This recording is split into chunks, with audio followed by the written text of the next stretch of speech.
Bienvenue dans le cœur de l'info sur France 24. Il est 19 h à Paris. À la une de l'actualité, Israël qui annonce avoir élargi son offensive terrestre.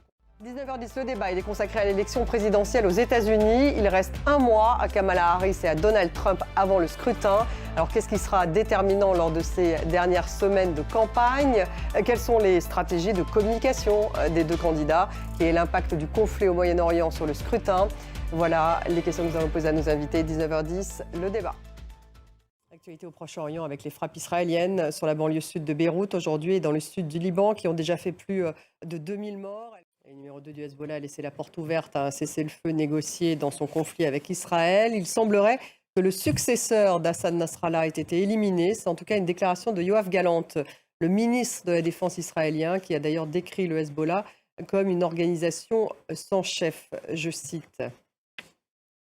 Nous ne laisserons rien passer. Un an après le 7 octobre, Michel Barnier a promis hier soir que le gouvernement français continuerait à combattre l'antisémitisme par tous les moyens. C'était lors d'une cérémonie à Paris en hommage aux victimes de l'attaque en Israël. C'était donc hier soir. Elle était organisée par le CRIF. L'évocation par Michel Barnier d'Emmanuel Macron a suscité quelques huées dans le public. Christelle Méral.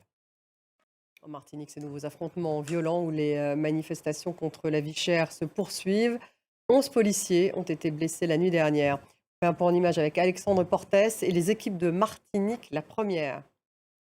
Le prix Nobel de physique 2024 distingue deux spécialistes de l'intelligence artificielle, John Hopfield et Geoffrey Hinton. Et puis le médicament Wegovy contre l'obésité est maintenant commercialisé en France. Il sera délivré sur ordonnance, ne sera pas remboursé par la Sécurité sociale. Anna Pereira et Delano de Souza. Merci de nous avoir suivis. Restez avec nous dans quelques minutes. Le débat il est consacré à l'élection présidentielle aux États-Unis, alors qu'il reste un mois, jour pour jour, à Kamala Harris et Donald Trump avant le scrutin. Alors, qu'est-ce qui est déterminant lors de ces dernières semaines de campagne? Quelles sont les stratégies de communication des deux candidats? Quel est l'impact du conflit au Moyen-Orient sur la campagne? Voilà les questions que nous allons poser à nos invités. C'est tout de suite le débat.